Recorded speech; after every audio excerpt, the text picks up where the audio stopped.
Hello, and a very warm welcome to another episode of SpiegelReef Podcasts. My name is Dennis Spiegel, and I'll be your host tonight. Before we get started, a little trigger warning. Yes, this will be an English episode. And I had the pleasure to have an amazing evening together with Leo from Leonardo's Reef. And before we get into the recording, I have to tell you a little bit about an issue I had on the technicality. And that was that I had a severe echo in my headphones while we were recording the podcast. And this leads to me being not as fluent, not as eloquent as I might have been. And I'm really sorry for that, but it was just terrible. I was hearing myself all the time in my ears twice, and it was always with a little delay. So it was always feeling like I was talking over someone. Okay. But sorry for that. And I hope you will still enjoy this wonderful episode. And now let's get to it.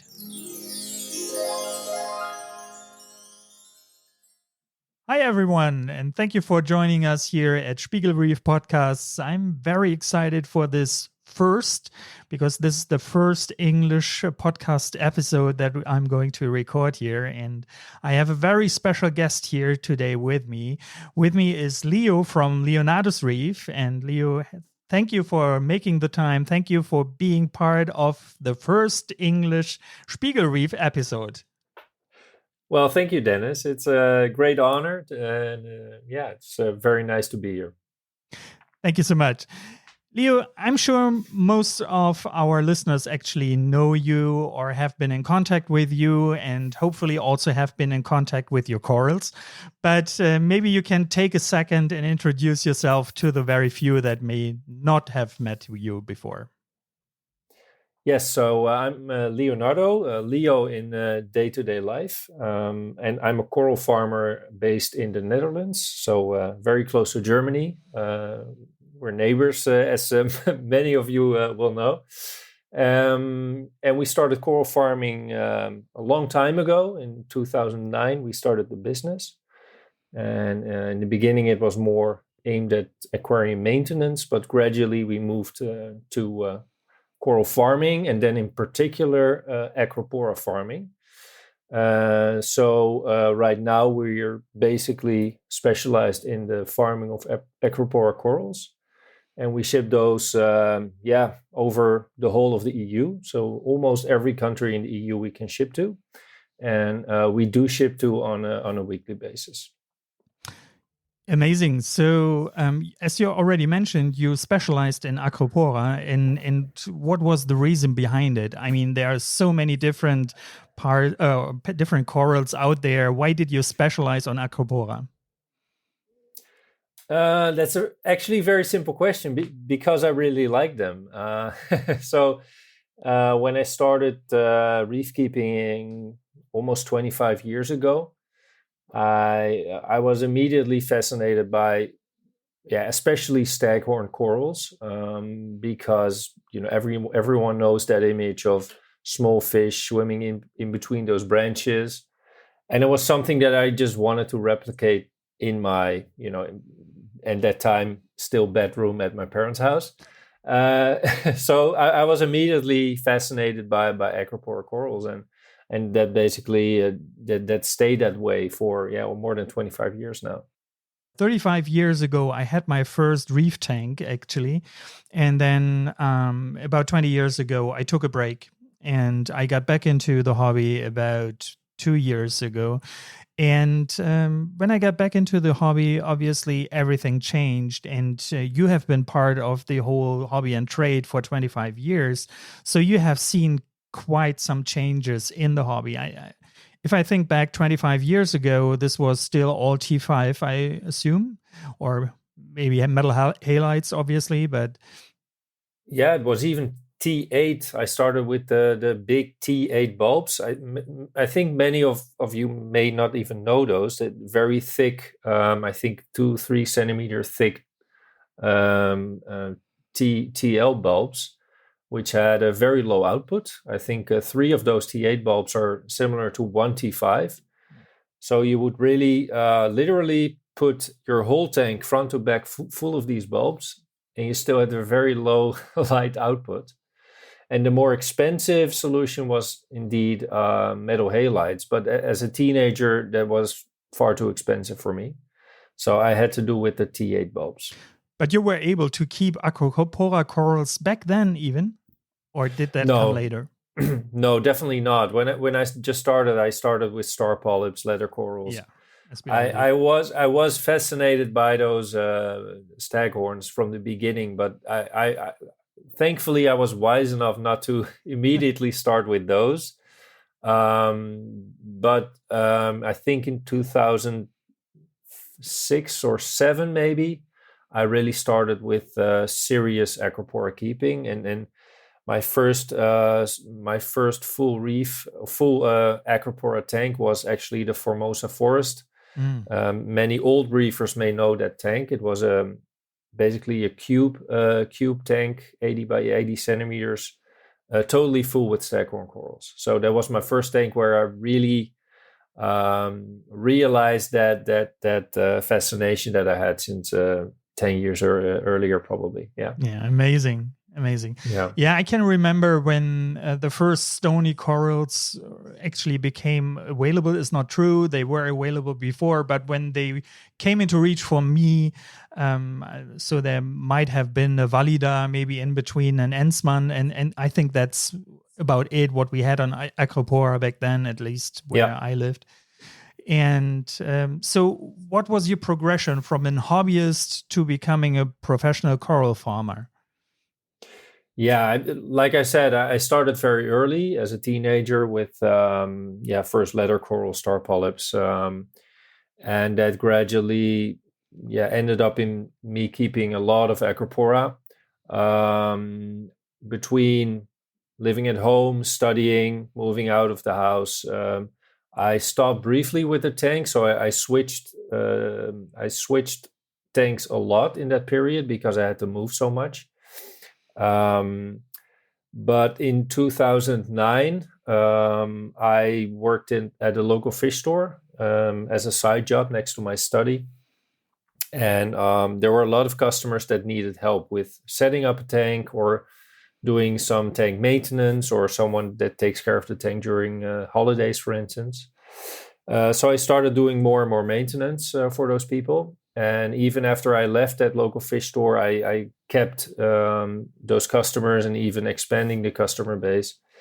And many customers, or many new customers that started up a tank, needed corals, to fill up their tanks. And I did have quite a large tank at home at that time. So I provided them mostly with frags out of my own tank. And at some point, I started the frag tank next to my display at home. And slowly that became bigger until I thought, okay, I need to rent a designated spot for all my frag tanks to grow the corals, because it became a little bit too much to do at home. And in 2009, I decided to become a registered business, first for the maintenance, but slowly that graduated more and more into farming acros. And I think my first coral farm outside of the house I had, I think 7 years ago now. And 3 years ago, I moved to a much bigger location, and it became very serious. And it's basically my full-time job since a couple of years now. First, I did it next to my job as a lecturer in university, but I just do 1 day of lecturing right now because it became so much work that I really have to be there full time. Sure. So, how large is your coral farm currently? What's the volume? Well, it's I just had some friends over from Austria the other day, and it's quite small if you compare it to other farms in Germany, but it's very packed and very efficiently. It makes a very efficient use of the space. At least that's what they told me. It's 90 square meters in total, divided over 2 floors, so ground floor and first floor. And in total, I have 18 square meters of flat coral flat where I farm Acropora right now. So that's 18 meters in total by 1 meter of surface area, divided in 3 different systems and 2 quarantine systems. Amazing. Yeah, so I already shared my story, how I actually came to place my first order with you. That was end of last year. So I have seen your social media presence quite a few times, and I was always on the edge if I wanted to actually reach out and order corals from you. But then I found out, first of all, I think I have seen your private tank quite a few years back on, I think it was Reef to Reef or Reef Central or one of those bigger US forums. I was on a long car ride and I listened into a different podcast and I heard you speak, and immediately I thought, okay, this makes so much sense what Leo's talking about, and this resonates with me quite a lot. So I placed my first order, and to say the least, I was shocked in a positive way when I opened up that package. I have very seldom seen corals that healthy, and they were just looking like the images. I think I wrote that even to you.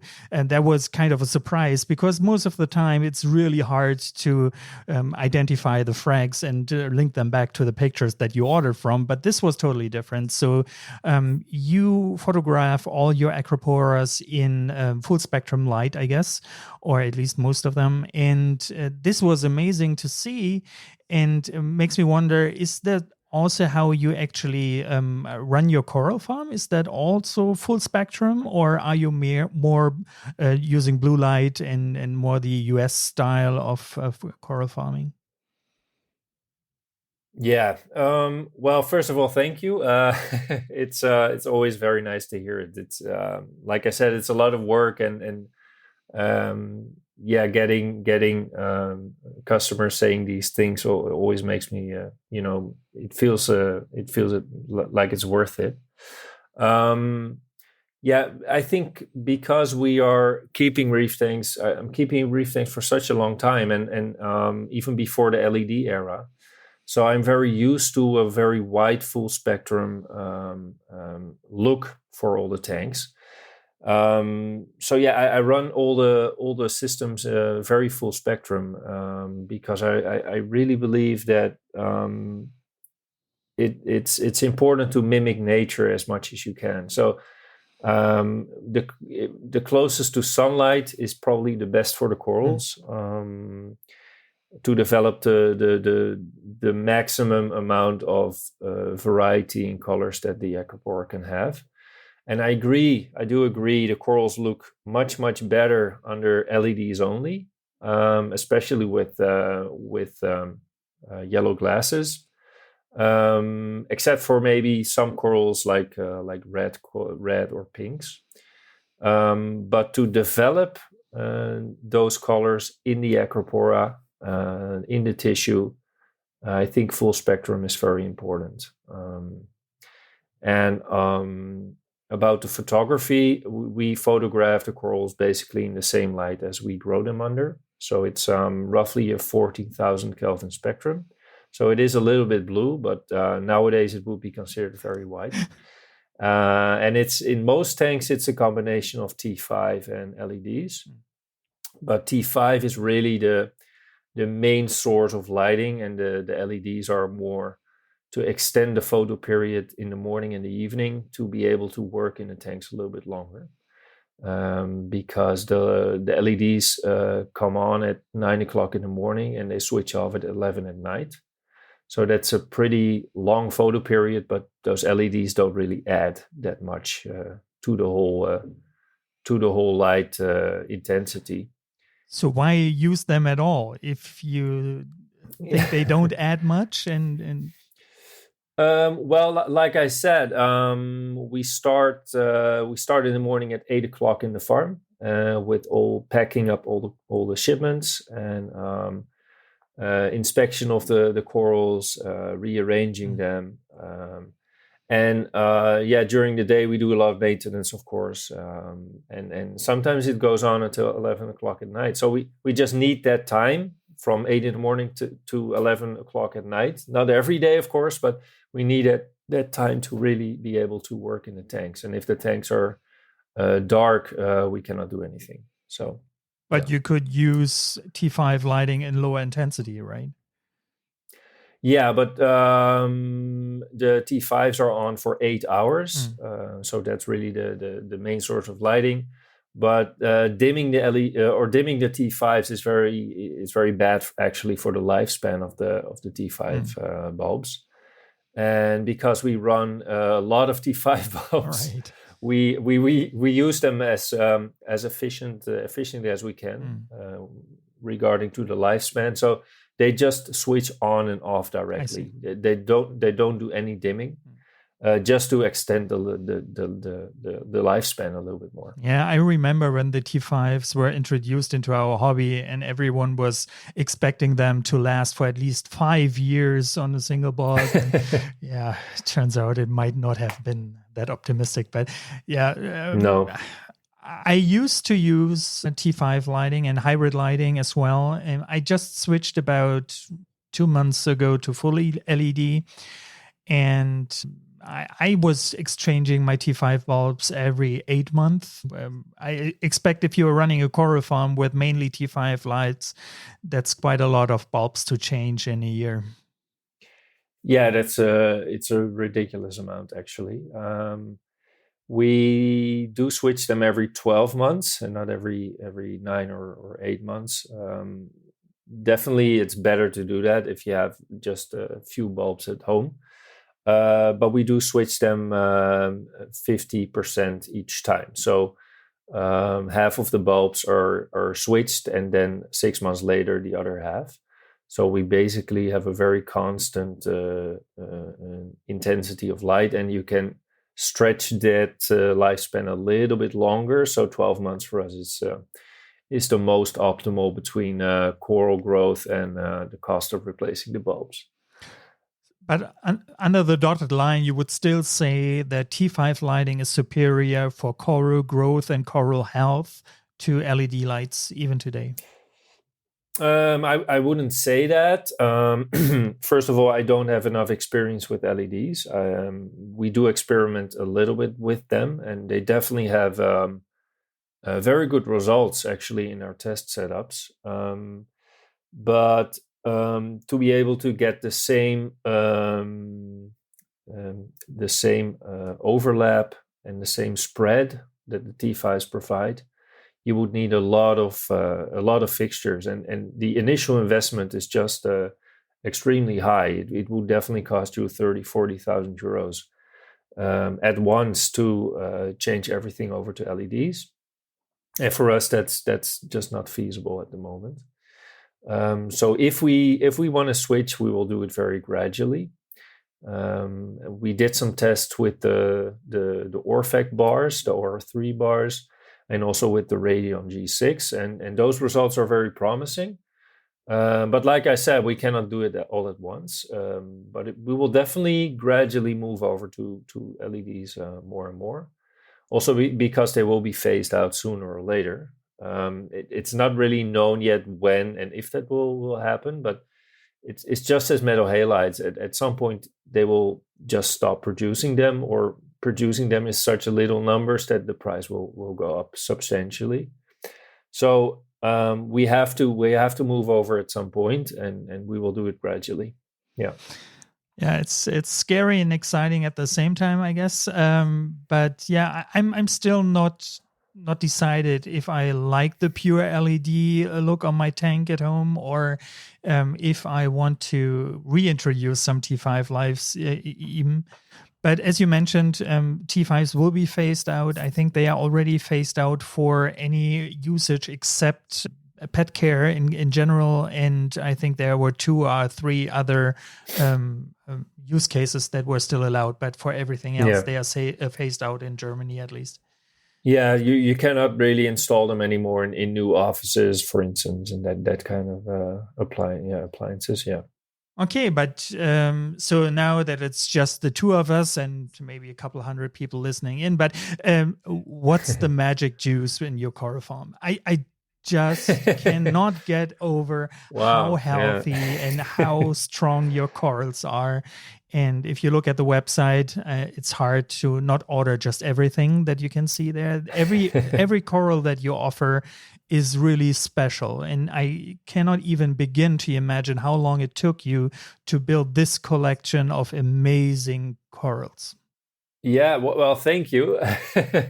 Yeah, I'm afraid there's not really a secret, but maybe that's also the good part. But I'll try to share a little bit of what we do. I think first of all, the selection of corals is very important. So we really hand select all the new corals that we acquire. So out of shipments, sometimes 3, 4, 500 pieces large, we will select the best 10, 20 corals, or at least the corals that really stand out. The corals that really stand out to me, and that's, I think, also based on experience. Sometimes a coral is brown, but it just has that something different that I know this will become something special. So I think it's just the eye of experience for to really pick those oddball corals out of a whole shipment. And next to that, I think the farming of the coral itself makes it that all the corals that don't do really well or cannot really adapt to a home environment or to farm environments, they will be basically eliminated before they can even be farmed at all. So the corals that are actually growing in the farm, they have been proven to adapt very well to captive environments and color up really well and grow really well for us. So it's already a selection of everything that we selected from, only the most adapted and most colorful corals will survive. So I think all those factors make that the corals that we sell are very happy. And other than that, we just keep all our systems as simple as possible. I also explain it on the website. We don't have any fancy products, fancy equipment, or any tricks or secret potions or whatever. We just we quarantine everything very well in our quarantine tanks. We don't do a lot of import, so there's not a lot of corals coming in all the time. So we can really take our time with our quarantine to really get everything very clean, because the most important factor for healthy Acropora and thriving Acropora is a pest-free coral. And after it's pest-free, you can work on it, all the other factors. And strong light, strong flow, and relatively constant parameters are, I think, the top 3 ingredients for happy corals. And that's basically our philosophy, to keep those 3 in optimal form. And that works really well for us. There's no really any other secrets, to be honest. You're just not telling us. Well, so a couple of questions here. So you mentioned that you're selecting just a very few out of hundreds in a shipment. Yeah. So what happens to the others? They will be sold to other vendors, I think. Yeah. And it takes a lot of effort, and sometimes we are actually waiting at the wholesale for half a day for the shipment to arrive, because if you really want to have those very special pieces, you really have to be on top of it. Yeah, but I there's so many corals, so there's a lot beautiful stuff left. It's not that we take all the good stuff out of it, and of course, many corals are already in the collection, so we don't select them anymore. But everything that stands out and that's something we don't have yet, we will definitely spot and select. Yeah. I think you are the only coral farm that gives a pest-free guarantee. I have never seen that before. There might be others, but then I don't know them. So, how is your quarantine process? Can you describe a little how long it will take for a coral that just came in before it will be sold in the shop? And what do you do to the coral in the meanwhile? So, for example, how do you feel about dipping corals? Is that something that will weaken the coral, that will maybe even weaken the biome of the coral and will then make it more receptive for other parasites or illnesses? Yeah, well, good question. First of all, the corals that we sell are between 1 and sometimes 8 years in our possession. So it's not that we import and resell after a couple of months already. But if we select new corals, if they arrive to the facility, they will go into the quarantine. And the quarantine contains two separated systems. They're totally separated from each other. And what we do is actually very repetitive dippings. So when they arrive, they will be immediately dipped before they enter quarantine number 1. Then after a week, they will be dipped again and go to quarantine 2. Quarantine 1 will be disinfected. And 1 week later, the corals will be dipped again and go to quarantine 1 again. Switching between those two quarantine tanks will prevent the coral of being reinfected after dipping. Because when you dip a coral and you put it back in the same system, the dipping doesn't really make sense. So that's why we alternate between those two quarantine tanks. And after 2, sometimes a little bit more, 2.5 months of dipping every week, and also visually inspecting the coral, because visual inspection is still, I think, the most important. Not only what comes off in the dipping, because after one dipping, probably nothing comes off anymore. But we do have a sort of microscope that not really enlarges everything 100 or 400 times, but it's more of a fancy binoculars. So it actually makes things 10 to 30 times bigger, and it's perfect to put the coral under and just visually inspect the coral for anything that crawls on it. And our philosophy is, if anything is actually on the coral tissue, it must be something bad, because of course they're pods, they're small crustaceans, they're small, maybe bristleworms, other worms. They're relatively fine in my opinion, but if they're on the coral tissue, it's bad news, so they have to go. Yeah, so after those 2 to 3 months of repetitive dipping, the coral obviously is really stressed. In the best situation, it browned out. It's actually brown. In the worst in the worst circumstances, it's white or dead. That also happens, of course. But in most cases, it's quite browned out, also because we keep the nutrient levels in those quarantine tanks a little bit higher. So nitrate, phosphate levels are higher to really build the tissue of the Acropora a little bit more. And lighting is very dimmed. So there's, I think, only 150 to 200 par in those tanks, just to give the corals a very calm environment. And after that initial 2 months, the coral is moved to a system which is basically a step in between the farming systems and the quarantine system. So it's some sort of observation tank, I would say. and that's something we very recently introduced.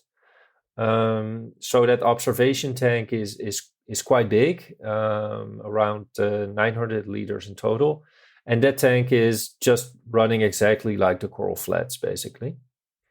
And the corals will be in the observation tank for a couple of months before even moving to the propagation systems, just as an extra precaution, an extra step in between the quarantine and the grow out tanks. Yeah. Wow, that's an amazing process. And as you mentioned, it takes quite a while for coral to become available in a store.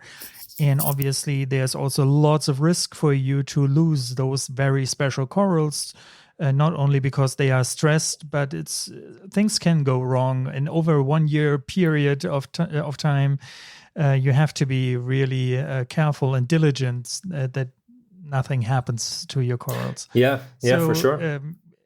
The more amazing it is that you can actually offer those corals to such attractive prices, I have to say. Because this is really, I mean, we are not talking about a coral that you could find anywhere else. So they are very, very special. Mm-hmm. And so, yeah, that's amazing. And it's definitely great for us hobbyists to buy a coral that is pest-free, that it is also farm raised, is really something that makes you feel a little better to buy this coral, because you know that there is at least a good chance that this coral will survive in your tank. And lots of others that are just frag shops or whatever, they will import corals, they will frag them up, they will send them out a few days later, and they may not even have any growth. Always more gamble than anything else. So in the name of all hobbyists, thank you for the work that you're putting into those corals. That's really amazing. And you also mentioned that you keep your parameters fairly stable, but still I was surprised when I looked at your website. I think you mentioned certain ranges, so there seems to be fluctuations. It doesn't seem to be that you are doing everything to keep them at a certain number. It's a range that you're shooting for, I guess. So how important is stability? Is it only important in a certain range, or maybe it's not as important as we all being made to think, and so we have to buy fancy aquarium controllers and things that will help us to keep a certain value, especially on the dot. So for, I don't know, for our calcium, magnesium, nitrates and phosphates or whatever, are we being too focused on numbers? Well, I put the ranges on the website because I'm just trying to be realistic, because I don't think there are many hobbyists who really can keep their alkalinity very, very stable until 1 decimal or 2 decimals. And especially when you have a large amount of corals in a relatively little volume. We have so many Acropora growing in a relatively little volume that the alkalinity, calcium, all the other parameters can fluctuate so quickly. So if we can even keep it inside that range, I'm already very happy. And in my experience, when a coral is healthy, when it doesn't have any pests, it doesn't have to fight off anything, it can actually have it can have some fluctuations. It's not a big deal for them, at least in our experience.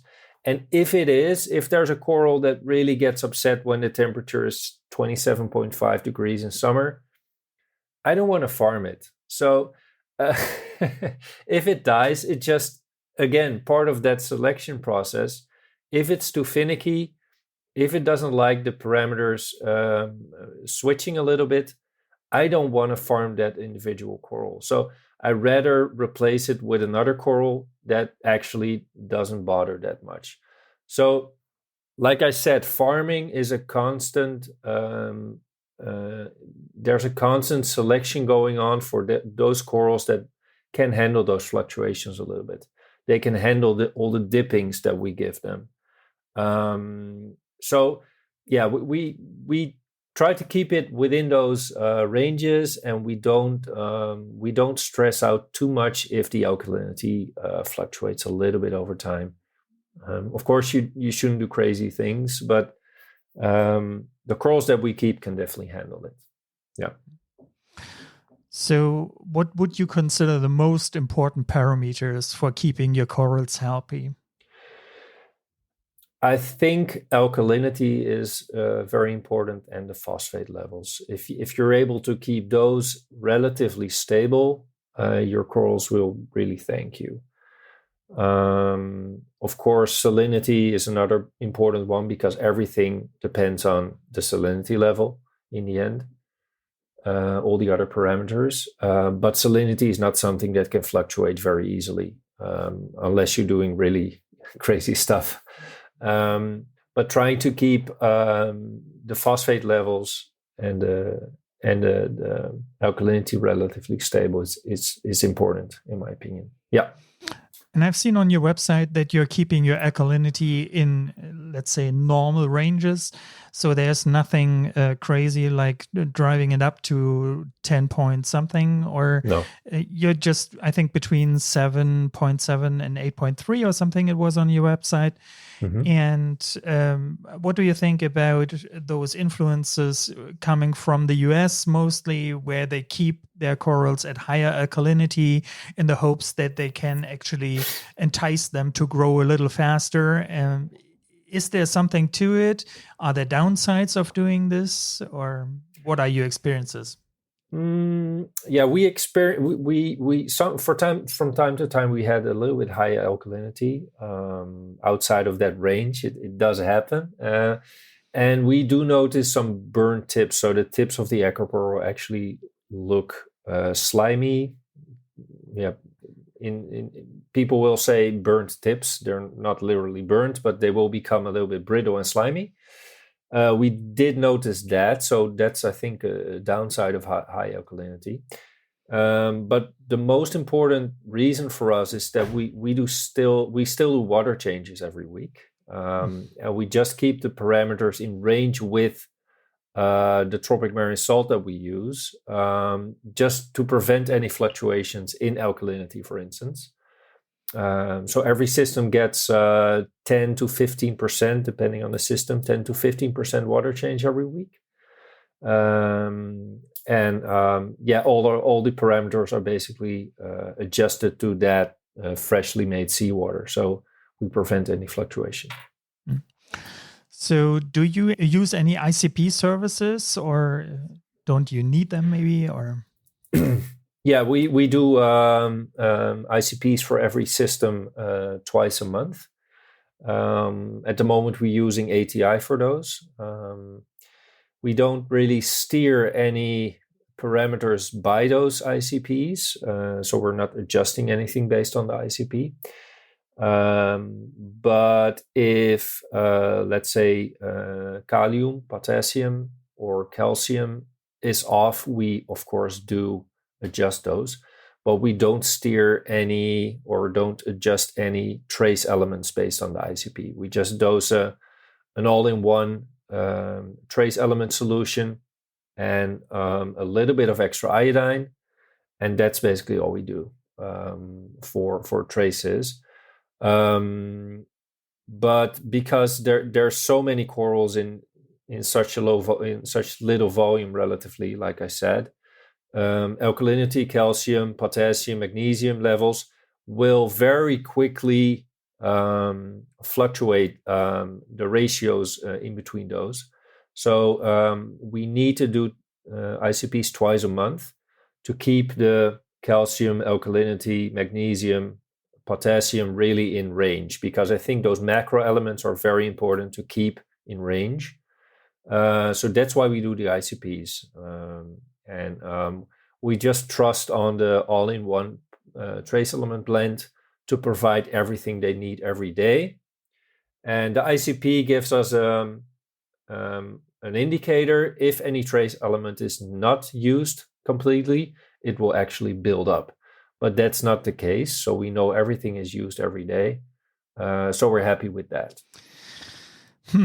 So listening to you, it all sounds so easy. I mean, you're not doing anything out of the ordinary. You use an all-in-one solution for your trace elements. You're not there with 100 individual dynamic element trace bottles and dosing. Yeah,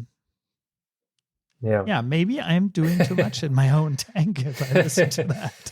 Well, maybe it's because of the water changes,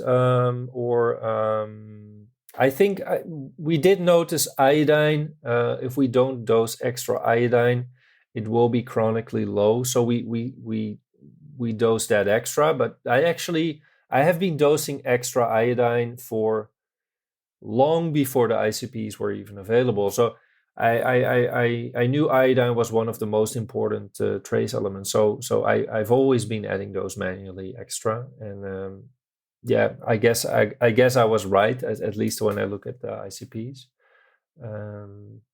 But I think, yeah, I really think less is more. I think the best Acropora tanks, if I look on the fora, if I look online, the best Acropora tanks were actually built 10, 15 years ago, before roller mats, before LEDs, before ICP testing. I'm really a firm believer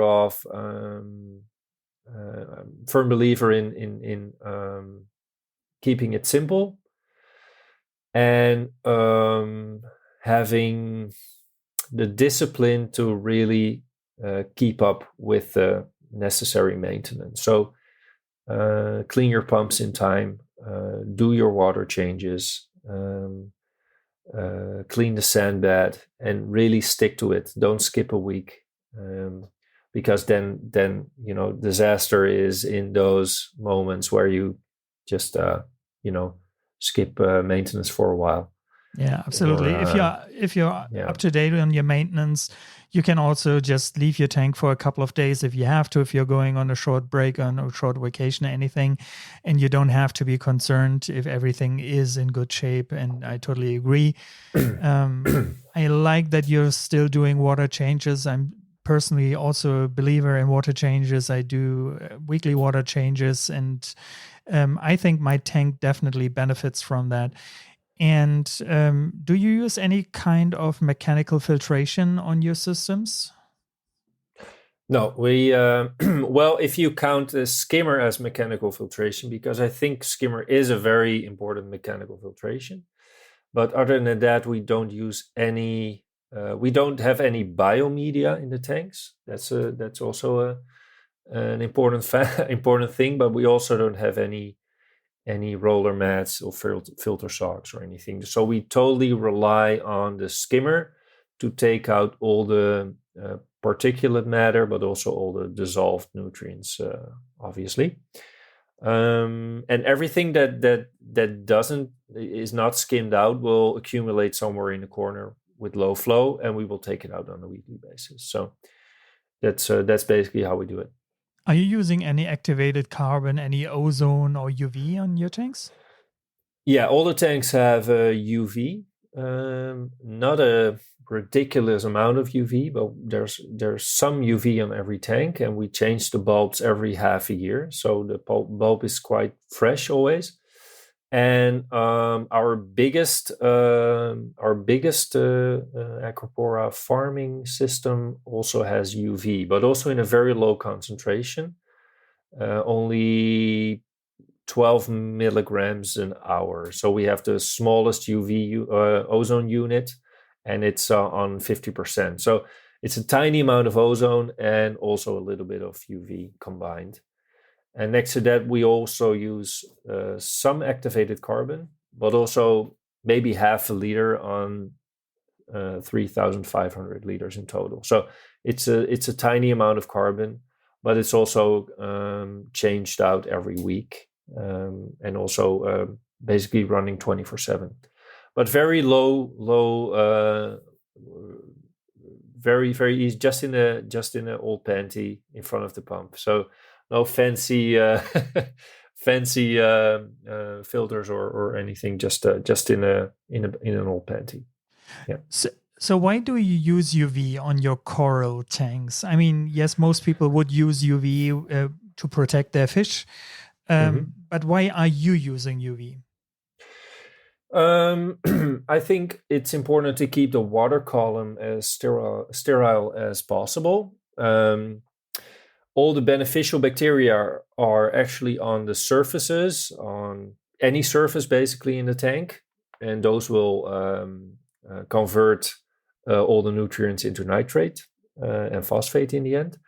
But all the pathogens, the microorganisms that you actually don't want, they're very typically in the water column. So not only parasites, but also other bacteria that basically cause STN, RTN in corals. Those can spread through the water column, and that's why we want to keep the water column as sterile as possible. So that's why we use ozone and UV. I don't have any proof, of course, that it prevents any disease from spreading or developing in the tanks, but we don't have any of those issues with RTN in the tanks that much, next to sometimes a frag here and there. We also don't dose any bacteria for that reason, or any bacteria food. Because we just don't believe bacteria need any food, or we have to add any extra bacteria to be beneficial to the tank. So do you think that bacterial plankton is an important food source for corals? Yeah, maybe in nature it is very important for the corals, but I think there's a big danger in developing a large bacterial colony or bacterial colonies in the tank. First of all, you're also growing pathogens potentially on the coral tissue or anywhere else. Second of all, bacteria use a lot of oxygen. So in case of a power outage, I think all those bacteria can easily consume much more oxygen actually than all the corals and fish together. So we do have some backup system, of course, for when the power goes out. I think our tanks can run up to 8-9 hours with extra flow if the power goes out. But if you also develop a large bacterial culture in your tank, they also need oxygen, and I think it's just a potential risk. Actually, we did notice a significant increase in the pH at night when we just cleaned all the bottoms of the tanks and taking out all the detritus. You can actually visually see an increase in pH at night from 0.3, 0.2 pH. And that's just those bacteria respirate at night using oxygen. So for us, that's just not a good idea. Makes sense. So do you feed your corals? Do you believe in feeding corals at all? Or do you think what you have in the water is enough? Or do you think it's a good idea to have either liquid or powdered coral foods, or even maybe amino acids that you want to add? Or I of course believe corals need a source of food next to the light we provide. But the most important food source for the corals are fish in our case. So we try to feed the fish a very diverse diet. We try to feed some dry foods, mainly for the algae eating fish, the herbivores. But we also feed frozen foods every day, and those frozen foods consist of 5, 6, 7 different types of frozen foods, from small zooplankton, phytoplankton, copepods, mysis, brine shrimp, lobster eggs, fish eggs. So we add in a lot of different frozen foods to provide a very diverse palette of foods, because we know everything the fish will eat, eventually the corals will eat as well. We don't use any type of specific coral food on a day-to-day basis. But if, for instance, the phosphate tend to be a little bit low, we do add some Easy Farm. That's a professional range of products by Easy Reefs, and that's a very oily liquid food that you can use to feed the corals directly. I'm not sure if they eat it. I didn't check it under a microscope, but for sure it increases the phosphates in a very effective way. We do add that a little bit when the phosphates tend to be a little bit low. But on a day-to-day basis, we just believe the fish will, provide the corals with enough food to say so. Yeah. Yeah. I think you mentioned in the very beginning that you're using the tropic marine salt. Yeah. Is that correct? Yeah. Yeah. So you're using mainly tropic marine as provider for any additives or whatever you're using in your coral farms, or? Yeah, we are working together with Tropic Marine, so we use their salts, their trace elements. Also, sometimes when I have to add some strontium, we add extra strontium. So all those base elements, those most important elements, the bulling system, the salt, the carbon, activated carbon, we use Tropic Marine products. Yeah.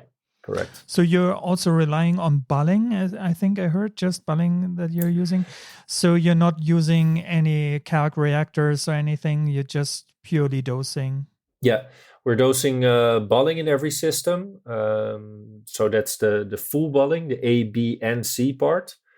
And every tank is also has calc wasser reactor. So the calc wasser is added as basically to make up for the evaporation. So that's just a little bit of the total consumption of alkalinity and calcium, and the rest is provided by the bulling system. So that's very interesting. I think Kalkwasser is something that really makes me wonder a little bit, because I can remember about 20 years ago, nearly everyone started using Kalkwasser, and that at some point they all turned away from it. And I never really understood why. Yes, obviously, if you reach your volume in evaporation, then it might not be enough, and you have to substitute with something else. But I now notice it comes back. How can you explain that, or why are you using Kalkwasser, and what are the benefits that you like about it? Is it just pH stabilization, or? For us, first of all, it's the most economical way to provide calcium and alkalinity. So it's just very cheap. It's also very easy because it always adds calcium and alkalinity in the perfect ratio. So that makes it just a very easy solution, at least for some part of the total usage. Of course, the added benefit of increased pH is another bonus, especially at night. Can never hurt. We always used, or I always used Kalkwasser. I never stopped using it because I just thought it was so easy to use, and the risk, if you just think about your setup, the risk of anything happening is also very low. There's not a lot of dosing pumps that can just pump in the whole canister, or one dosing pump failing and the other one not, so alkalinity and calcium is out of whack. So it's just very easy, and we always used it as the base of our dosing. And I think recently people started to focus more on pH and high pH. I think some influencers and farmers from the US started to talk about the benefits of high pH recently, and I think that that made kalkwater a little bit more popular recently again. And I think that's a good thing because, like I said, kalkwater is very cheap. And if you can spend your money on corals instead of very expensive bottles, I think it's always a good thing. Definitely is. All right. So you mentioned that you are also experimenting with LEDs and other things. And I was wondering, is that something that you would do in your coral farm, or do you have separate systems for your experiments?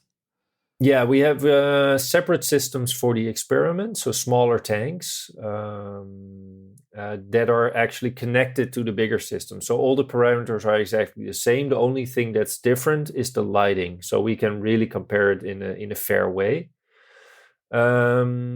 We recently, last summer, we built a new system on the first floor, only for our most precious mother colonies. And that system is completely shut off from anything that happens downstairs. And in those systems, we use the Orphec bars. And one of the tanks has a little bit more bars than T5s actually at the moment. So we also try to experiment there a little bit with heavy LED and a little bit of supplemental T5. So instead of relying on T5 and a little bit of LED, we try to switch it around there, at least on one system. And maybe gradually we will do that with all four systems on the first floor.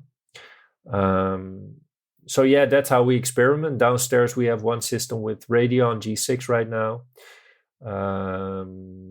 Not very happy about those still, but maybe I just, I have to give it a fair shot and just see what happens on a long term.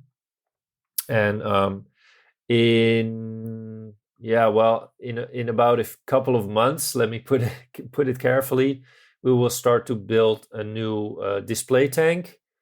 And the display tank will be 3 meter 20 by 1 meter by 60 centimeters high. So it will be quite large.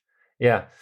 And I'm still debating on what light to use for that system. I'm really going back and forth between LED, T5, metal halides. So it's all over the place at the moment. But it will definitely be something different than what will be on the other tanks, just as an experiment. And just to see how the corals respond under different lightings, because we also want to provide our customers with the information about how the coral will develop and grow in their tank. So depending on what light they have above their tank, we can give them some more reliable information about how the coral will develop and grow.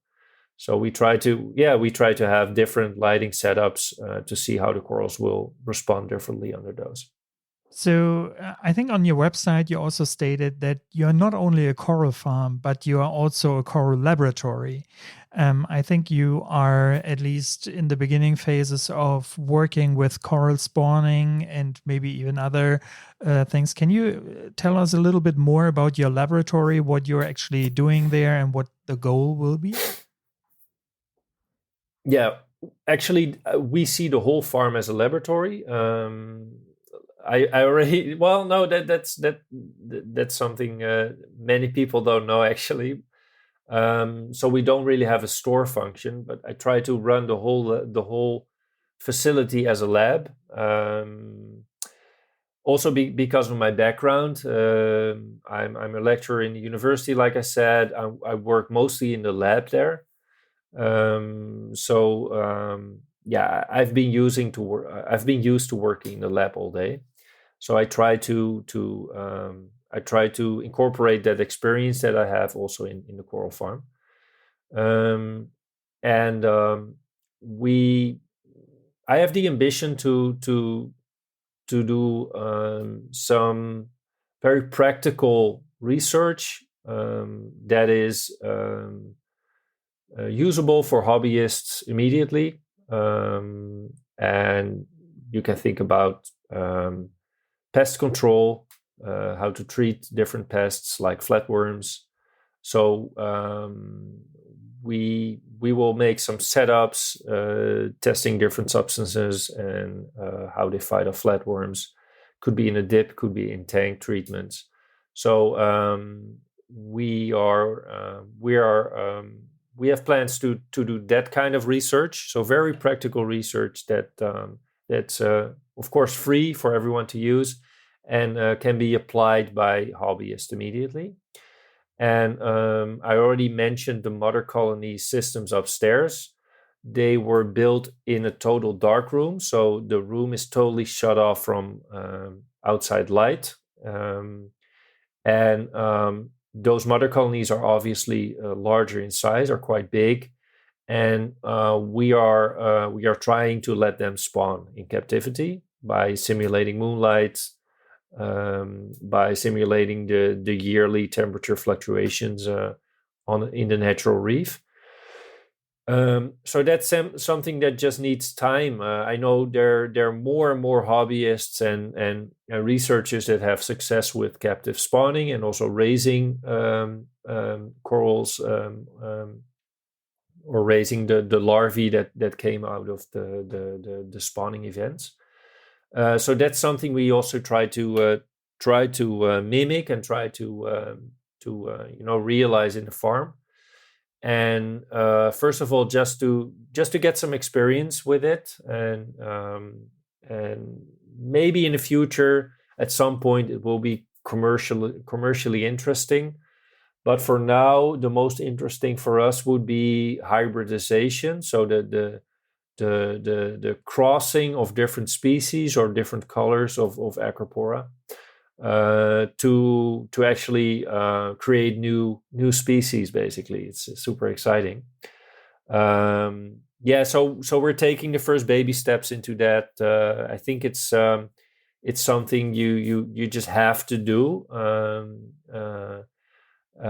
Because I think it's sooner or later it will be the future of coral farming. Most likely it will be. Even though we still have to find out what we will do then with thousands of corals for one spawning. So we may have to, I don't know, have some regulations who spawns which corals or something. I don't know. No. The spawning is actually not the difficult part anymore, but raising the larvae that's much more challenging actually. I heard that the settling might be the crucial part, how to entice them to settle on the substrate that you're providing. There are actually some very, very exciting developments into that regard about coral settling. We start to understand more and more why the larvae settle in certain spots and why they skip others. So that's super exciting. But I think we learn new things every month, every year. Yeah. So where do you get your current knowledge from in terms of coral spawning? Is it just, are you connected to other researchers, or is it just what you can read in papers, or what is your main source of information there? Well, actually both. I'm connected to some other universities out of my work, but also via Tropic Marine. They also have some connections with universities in Germany. Wilhelmshaven as well, in the north. Samuel Nitzer works there, and he's also he's very busy with the coral spawning project. But also just watching YouTube videos, because there are a lot of guys in the US as well and in the UK that have success with coral spawning, and it's very inspiring to see that they're just doing it in their garage, and of course they're very knowledgeable guys, and they're definitely not playing around, so they're very serious about it. But it's very inspiring to see that with relatively easy methods and low tech, they can actually induce coral spawning and raise the larvae. So that's pretty exciting. Yeah, it will be exciting to see what the future holds for us in our hobby.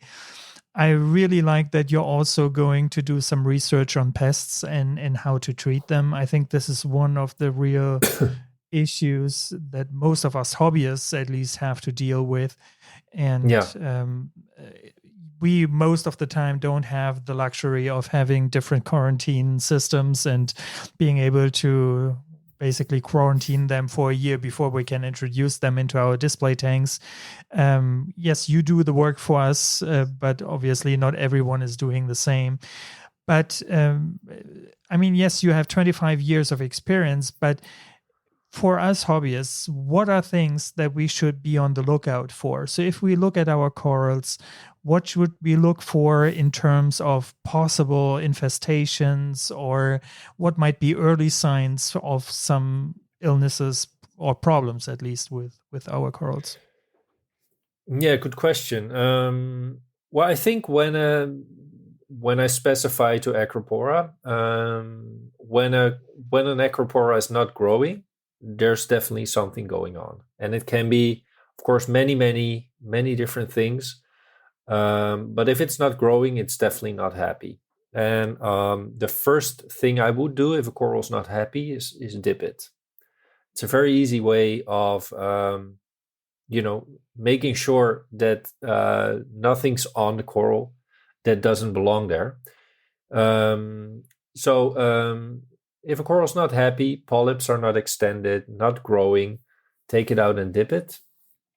And if something comes off, then at least you have a part of the answer that the coral contains a pest. So signs of an acro being not happy is bad growth, not forming a base on the rocks or the frag plug, poor polyp extension, poor coloration, can be very dark or very light coloration, can be both. And the nice thing about dipping is that it gives you an immediate answer. So if the coral comes out clean, then you can start searching for other causes like water parameters, flow, light, and those will definitely take more time because corals have to adjust to the new parameters if you improve them. But those are the most important things I would look for if a coral's not happy, and from there you can just start with your list of trying to find the answer why it's not happy. Very interesting. So one thing that makes me wonder, I do actually have a couple of corals that did not do much for the first 4 to 5 months, actually. So you place them in the tank, they start building a little bit of a base, and then they stagnate. They don't do anything.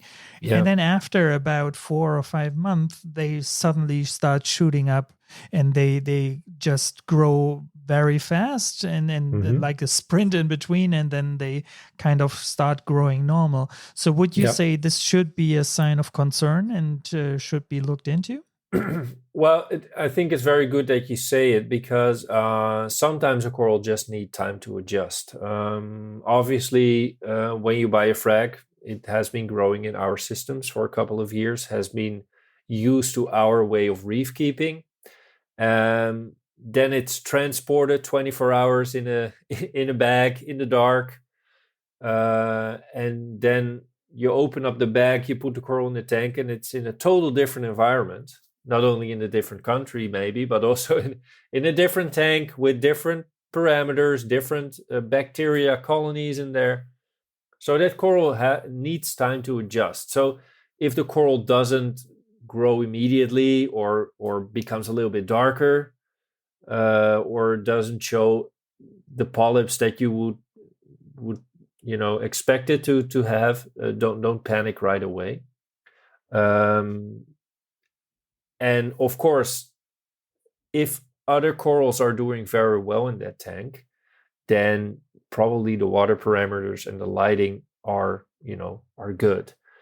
So you shouldn't worry about those. But corals also need time to adjust, and sometimes they just need time, to start growing. And it can definitely take half a year or maybe even a year for them to really start taking off.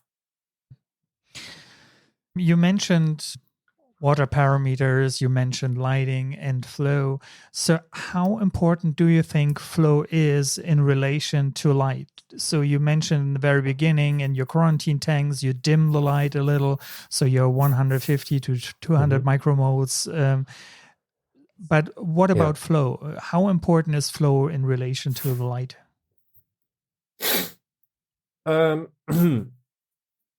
I think flow is together with water parameters. I think flow is the most important factor in the health of corals, because all the respiration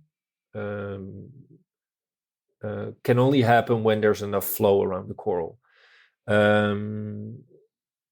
So I do think water parameters and flow are definitely more important than lighting. Probably not for optimal coloration and optimal growth, but for the survival of a coral, it's much more important to have decent flow. And if a coral gets bigger, so if a coral gets the size of a colony, flow even becomes more of a crucial factor, because that flow really has to penetrate even the center of that colony. And that's actually the one of the biggest,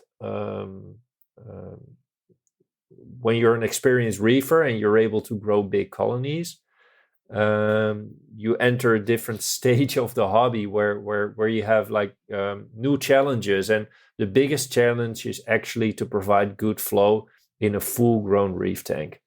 That's much overlooked, I think. And it's very hard thing to realize. How would a hobbyist gauge if the flow is good enough? So it can always be better, but what is good enough? So if I see that the polyps are constantly in motion, is that enough? Or what would be an indicator?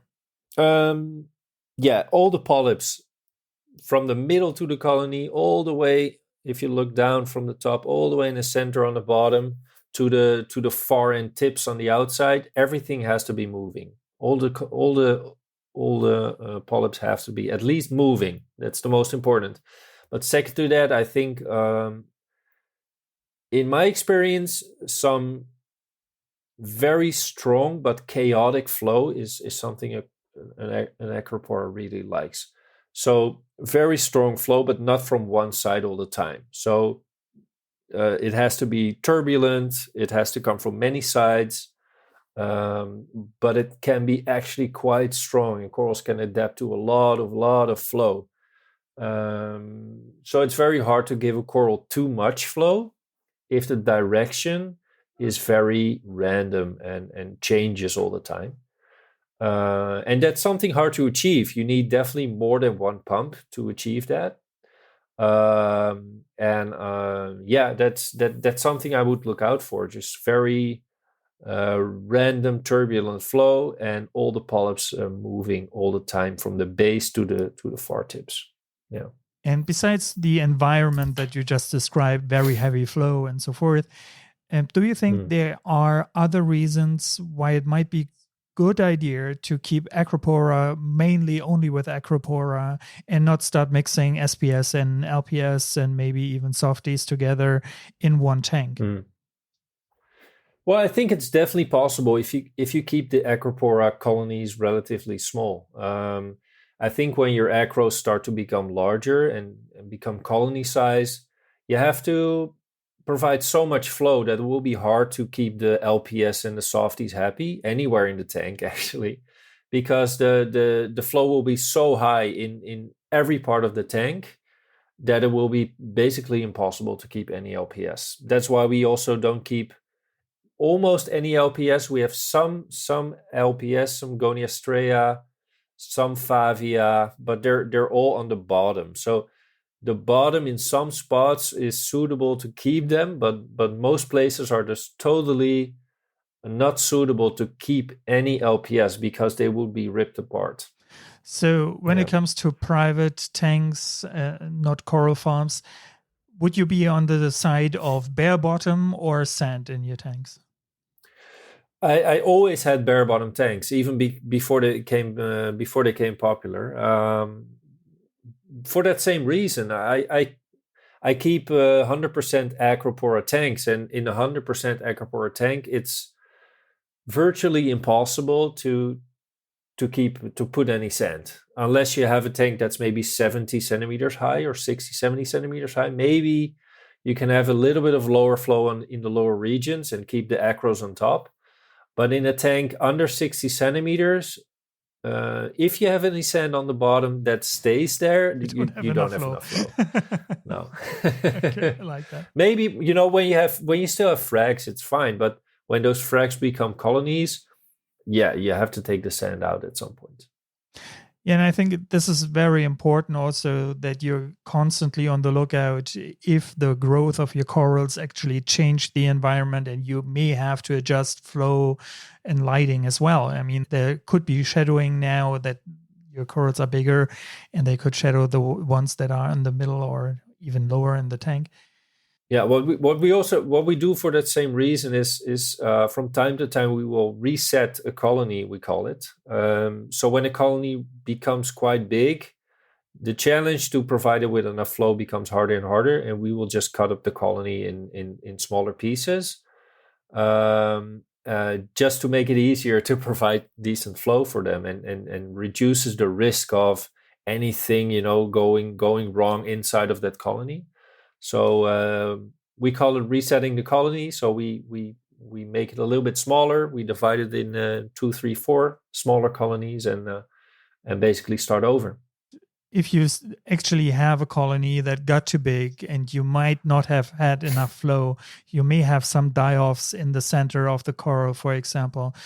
Is there still time to frag them, or are they lost in that point? Well, if you're fast enough, you can snap off the healthy branches, far enough away from the dying tissue, and then you're definitely able to save the species. Of course, the colony is ruined. You will end up with a lot of small frags. But it's definitely possible to save it. But if you leave it for too long, sometimes the repetition necrosis can happen overnight, right? So you should, if you see something not right in the center or on the base of a colony, you have to act immediately, because if you think, okay, I will do it tomorrow, in some cases the whole colony is already gone. Yeah, I think this is true for so many parts of our hobby. Never wait till the next day. And it starts obviously with the corals, but even you see that one aptasia popping up, that one fire anemone, whatever it might be. And if you're not reacting directly, it will make everything just so much harder to keep under control. Leo, thank you so very much. You dedicated so much time to us here tonight, and you shared so many insights with us. I'm still a little bit disappointed that we didn't get the recipe for the magic sauce that you're providing to your corals. Maybe I have to sell it just in a very shiny golden bottle, and then you could. I think you could. I think you could just take some tank water and maybe some food coloration, and then just sell it off. That's probably a good idea. I will think about it. Maybe for the 1st of April. Very special batch for April's Fool's Day. Okay. Leo, thank you so very much. And we all will be following you closely on social media. And maybe you can just tell us where it's the best source to get up to speed with all your news and seeing your new corals. Is that your website, or is there any social media platform that we should keep watch out for? Well, you can follow us on Instagram, Leonardo's Reef, if you search for it, on Facebook, obviously, and on the website, leonardosreef.com. We have an update, new corals, what you see is what you get, and the CTO section is updated every Friday at 7 p.m. at night. So right after dinner and when the weekend starts. And you can also sign up to the newsletter. You will get a 10% discount if you sign up for any coral that you want. Doesn't matter. And you will also get all the weekly updates that we do in your inbox if you sign up for that. Thank you so much. And by the way, the CTO section really is great because it gives us an idea on how this frag may look like in a couple of years, because we see a bigger colony. And this is really, really helpful to see the growth pattern, but also on how it will be presented helps us to find a suitable spot in our tanks. So thank you for that. Yeah, we're currently expanding the CTO section. So we're trying to shoot a couple of new mother colonies every week. So they will appear. There will be a little bit more every week. Leo, thank you so very much and have a great rest of your evening. You too. Thank you for having me, and talk to you later. Bye-bye. Talk to you soon.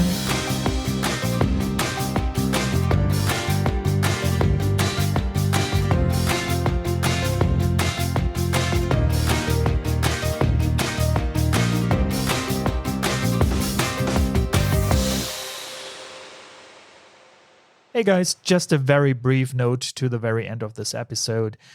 Just for transparency, I'm not sponsored by any of the vendors or brands that I'm mentioning here. I'm also not receiving any perks. It is just me talking about my hobby, my experiences, and that's all. All right. Thank you so very much and see you next time.